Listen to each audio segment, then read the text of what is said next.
Hi everyone!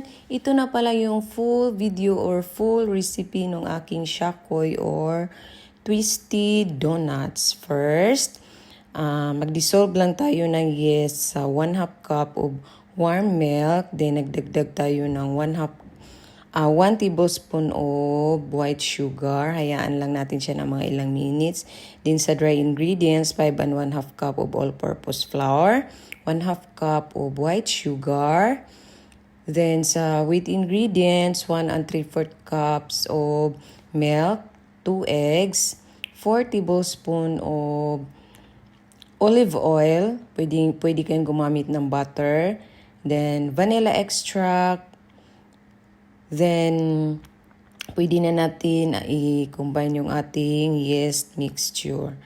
Then, yung dry ingredients kanina, nagdagdag ako ng pinch of salt kasi hindi ako nakalagay. Then, i-mix lang natin siya. Saka gumamit ako ng stand mixer. Para mabilis guys. Pwede naman mano-mano lang. Pero, para mabilis, ginamitan ko na siya. Then, check lang natin kung okay na ba ang texture ng ating dough, yung window pane. Then, pag okay na guys, tanggalin lang siya natin. Lipat ko pa lang siya sa aking maliit na bowl. Gini-graze ko lang siya. Then, paalsahin natin siya ng mga 1 hour guys. Ayan, nag-double size na siya. I-punch lang siya natin para ma-release ang bubbles. Then guys, imasa na siya natin para ma-form. Ayan ang texture, ang ganda na niya. Then guys, importante guys, pag magmasa tayo guys, malinis ang ating kamay guys. Kasi napaka-importante guys. Kasi pag magmasa guys, talagang hindi pangit pag gumamit ng gloves. Talagang gamitan ng kamay. Kamay lang. Then, yan lang ang paggawa niya, guys. Roll. Then, ipilipit siya. Then, uulitin lang natin hanggang sa matapos.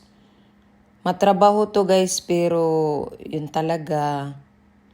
Ayan lang. Uulitin lang natin hanggang sa matapos. Maubos natin ang ating dough.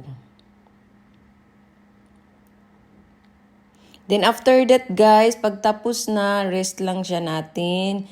Pinarest ko lang siya ng siguro mga 20 minutes. Tsaka tinakpan ko siya ng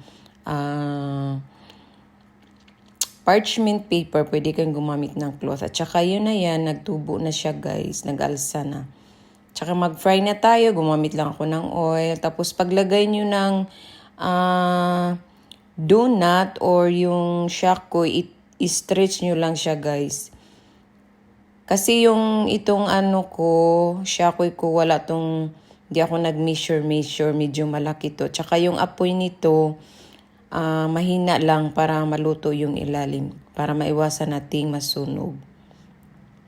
Ayun na guys, ayan na yun yung luto.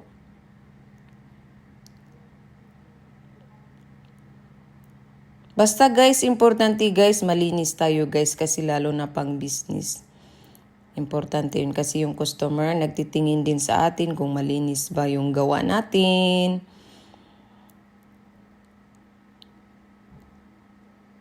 Ayun.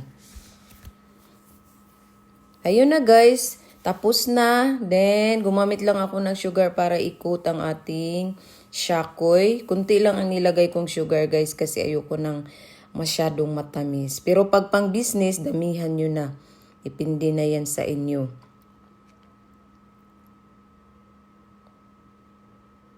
Masarap to guys. Matrabaho nga lang. Pero yun talaga, pag gusto natin kumain, tiyaga-tiyaga lang. Kasi walang mabibili dito eh.